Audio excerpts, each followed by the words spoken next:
Oke, selamat malam. Kita jumpa lagi di video selanjutnya. Ini adalah saya akan bikin adalah video neraca saldo. Ini adalah video untuk membuat neraca lajur.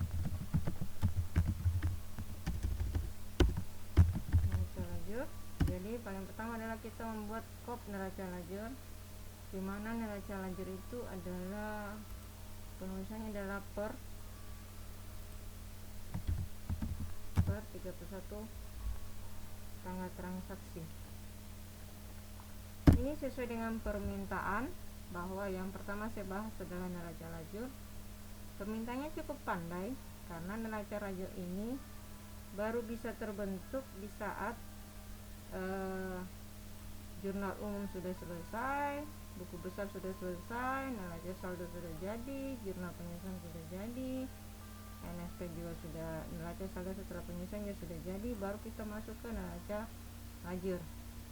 Neraca lajur ini merupakan sebenarnya kertas kerja tambahan yang bisa digunakan dan bisa juga tidak digunakan oleh seorang accounting, karena kertas kerja atau neraca lajur ini merupakan rangkuman dari neraca saldo yang telah kita susun, jurnal penyesuaian, neraca saldo setelah penyesuaian.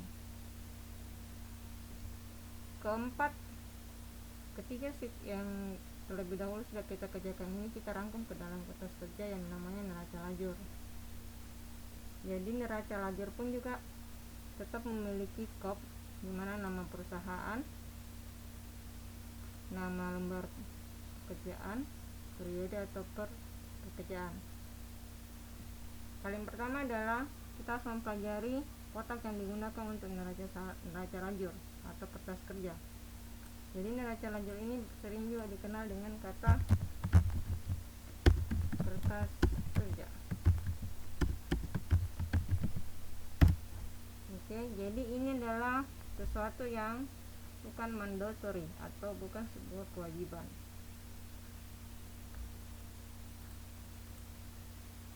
Hanya kalau di ujian biasanya tetap ada yang minta untuk neraca lajur sebagai koreksi atau kontrol dari apa yang dilakukan sebelumnya. Nah, neraca lajur itu sendiri terdiri dari berapa kolom? Kita coba lihat. 1, 2, 3, 4, 5, 6, 7, 8, 9, 10, 11, 12 kolom untuk neraca lajur. Kolom pertama itu adalah nomor akun. Kolom kedua adalah nama akun.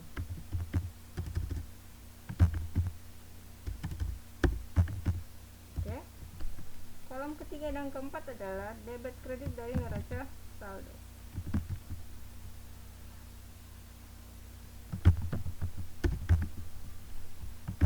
Neraca saldo.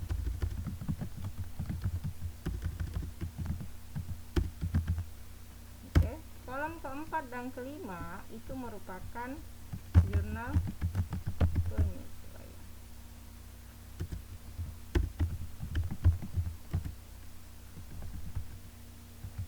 Copy saja. Kemudian kolom ke 7 dan 8 adalah jurnal kolom neraca saldo setelah jurnal penyesuaian atau dikenal dengan neraca saldo penyesuaian. Kita copy saja. Kolom berikutnya itu dikenal dengan kolom laba rugi, atau inilah merupakan kolom untuk rancangan pelaporan laba rugi dan neraca. Jadi neraca saldo di sini berbeda dengan neraca di sini ya. Di sini neraca saldo menunjukkan saldo-saldo pada akun, sedangkan neraca di sini yang dimaksud adalah laporan posisi keuangan. Jadi betul namanya sama-sama ada kata neraca, tetapi isinya berbeda. Satu berisi saldo-saldo secara keseluruhan dari akun, itu disebut dengan neraca saldo, sedangkan neraca yang satunya itu adalah laporan posisi keuangan, dimana yang terdiri dari pasifa dan aktiva. Oke, untuk kepala sudah kita lakukan. Sekarang kita hanya tinggal melakukan pemindahan dari neraca saldo, jurnal penyesuaian, dan neraca saldo setelah penyesuaian. Untuk nomor akun, karena ini susunannya berdasarkan historical, maka kita harus mengambil dari neraca saldo. Kita copy saja.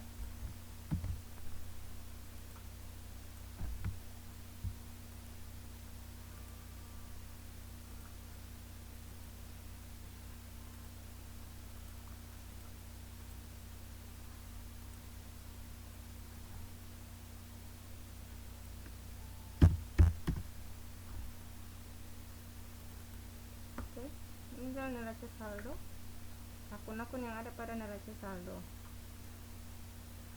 Kemudian kita pindahkan juga nilainya. Nilai beserta jumlahnya kita pindahkan saja bersamaan.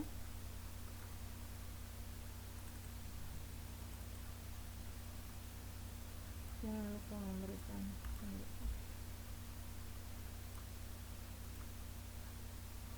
setiap jumlah tolong diberikan warna berbeda atau diberikan blok per blok, karena untuk mengetahui bahwa itu adalah jumlah, bukan nilai dari akun. Oke, kita center saja semua. Bagus. Oke, pemindahan neraca saldo selesai. Kedua adalah pemindahan jurnal penyesuaian. Jurnal penyesuaian juga kita melakukan berdasarkan historical sesuai dengan jurnal ini. Hanya karena ini kan jurnalnya agak berantakan nomor akunnya ya, maka kita bisa melihat dari susunan nomor akun yang ada pada neraca saldo setelah penyesuaian. Itu adanya penambahan akun piutang,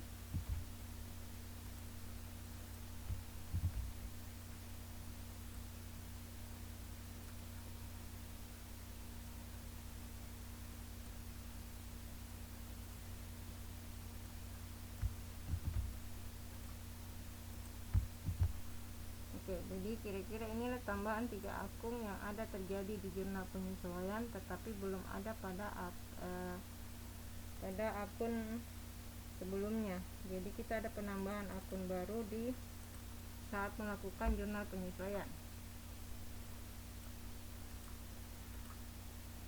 Caranya kita masukkan sesuai dengan sama dengan JP ini, dimana dia berada. Beban perlengkapan di debit. Saya tinggal tarik angka saja dari JP ya. Pasangan beban perlengkapan adalah perlengkapan berkurang. Kemudian yang kedua itu adalah pengisian peralatan. Beban peralatan bertambah.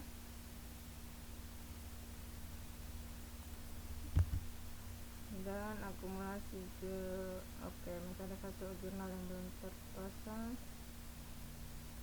akun belum terpasang, yaitu akumulasi. Oke, lagi copy paste akumulasi penyusutan.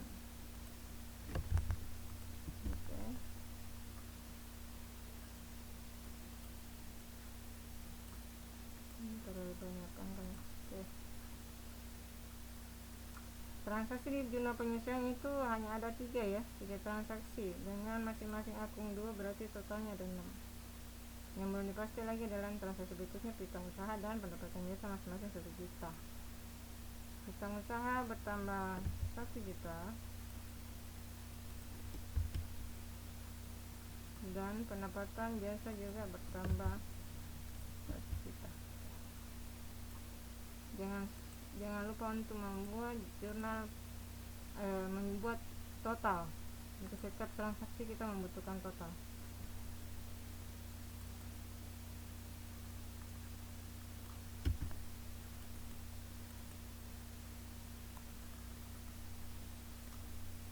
Oke, seimbang ya. Maka saya memberikan dia warna hijau. Oke, kolom neraca saldo terisi, kolom jurnal penyesuaian terisi. Kita lanjut ke neraca saldo setelah penyesuaian. Neraca saldo setelah penyesuaian, cara kerjanya itu adalah sebenarnya kita tidak perlu lagi ngambil dari sini. Cara paling bagus untuk mengontrol pekerjaan kita yang ada di sini adalah melakukannya per baris.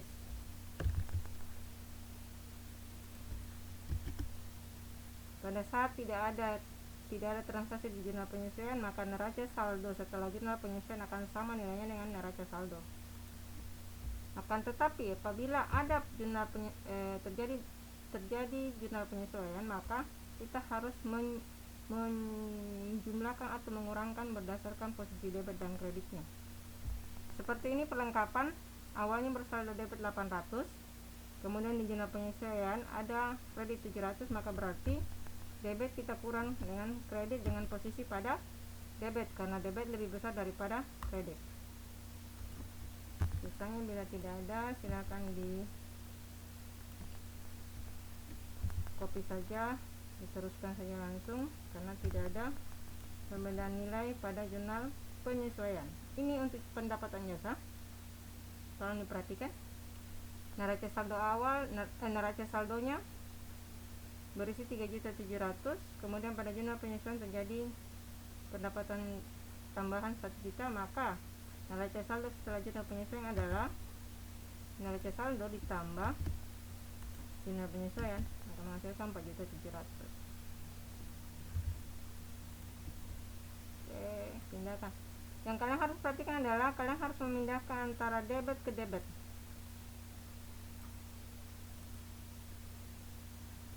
Jadi debit harus pindah ke debit, kredit harus pindah ke kredit. Jangan sampai kalian salah kolom. Oke, ini kan kredit, maka dia pindah ke kredit. Beban pindah ke debit.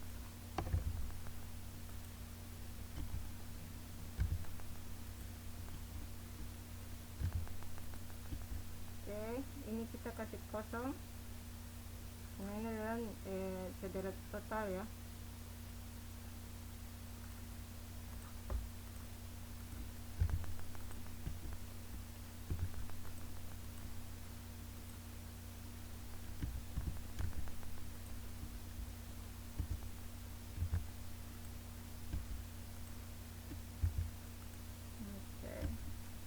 Jumlah ini ke bawah dan jumlah ini ke bawah harus seimbang. Selesai.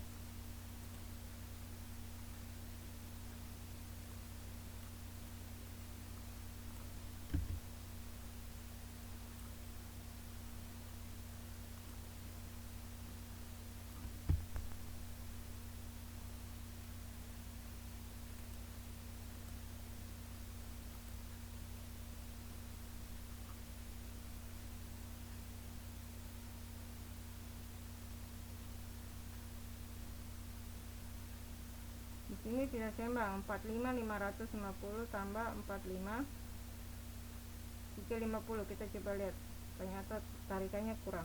Oke, sama ya, 45.50 45.50 500. Oke, ini adalah total neraca saldo setelah jurnal penyesuaian selesai. Sekarang kita masuk laba rugi.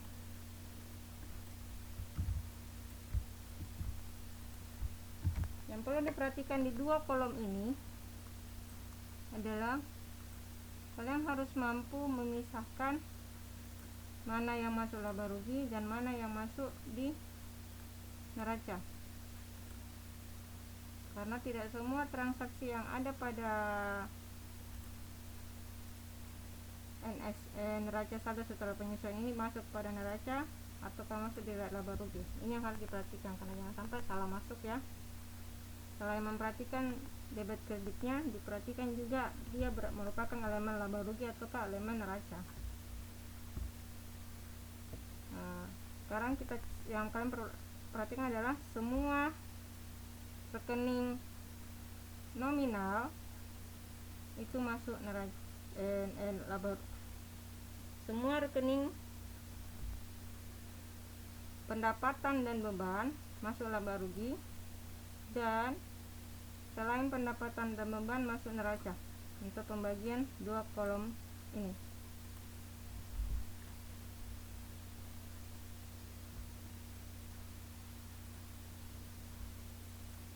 kita memindahkannya tetap juga per baris ya, kas.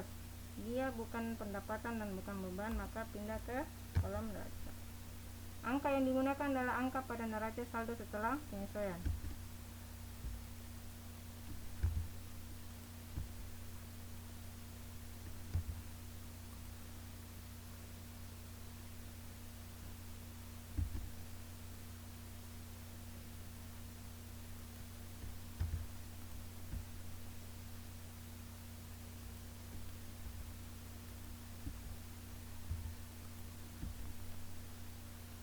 Pendapatan masuk laba rugi, semua beban masuk laba rugi,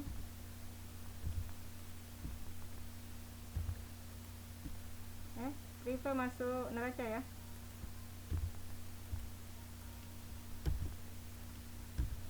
Priva masuk neraca karena dia bukan pendapatan dan bukan beban. Piutang masuk neraca,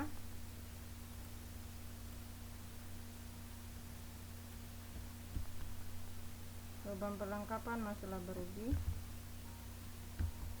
beban penyusutan masuk laba rugi, akumulasi penyusutan masuk neraca.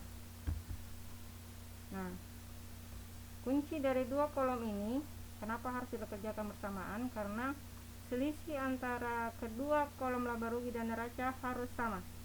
Jadi keseimbangan pada kolom laba rugi ini bukan pada nilai total awalnya, tetapi pada selisihnya. Kita coba lihat ya jumlahnya.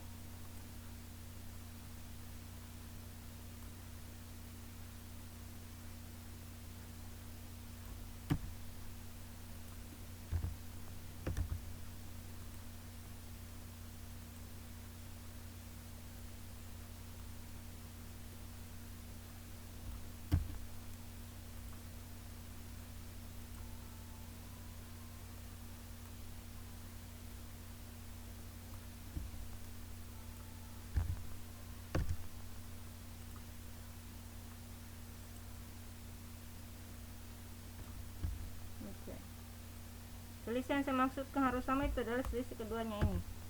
5 2350 kurang 2950 sama dengan 240. Di sini juga harus selisihnya 240.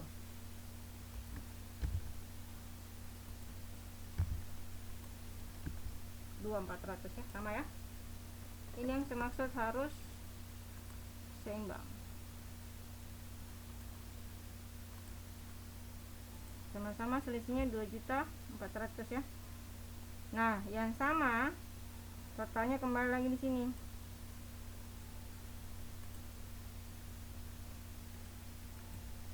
Total debit kredit tetap harus sama.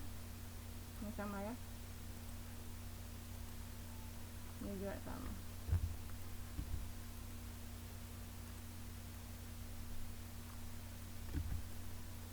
Oke. Seimbang.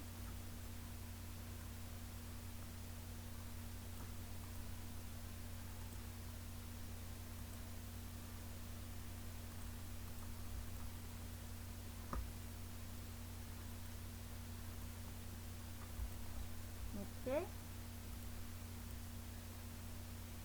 Maka neraca lajur kita selesai. Di sini apa arti 2.400.000 ini?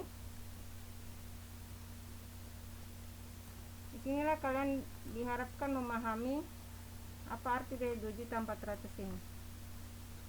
Pada saat kredit yang merupakan nilai pendapatan lebih besar daripada posisi debit di kolom laba rugi yang merupakan debit adalah beban, maka berarti terjadi keuntungan atau laba.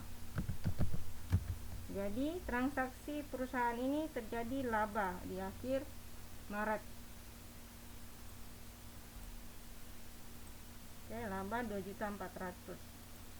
Jadi pada saat selisihnya berada di debit atau kredit lebih besar daripada debit untuk kolom laba rugi, maka perusahaan itu akan mengalami laba. Demikian pula sebaliknya, apabila pada kolom laba rugi debitnya lebih besar daripada kredit, di mana bebannya lebih besar daripada pendapatan, maka dia akan mengalami kerugian. Tapi karena ini yang lebih besar adalah pendapatan, maka dia mengalami keuntungan atau laba 2.400.000. Oke, Mungkin untuk neraca lajur tidak ada lagi ya, sudah selesai semuanya. Oke, semoga kalian paham untuk neraca lajur ini. Tolong diperhatikan kolom-kolom masing-masing, khususnya kolom laba rugi dan kolom neraca, dimana fungsi elemen-elemen mereka berbeda. Terima kasih.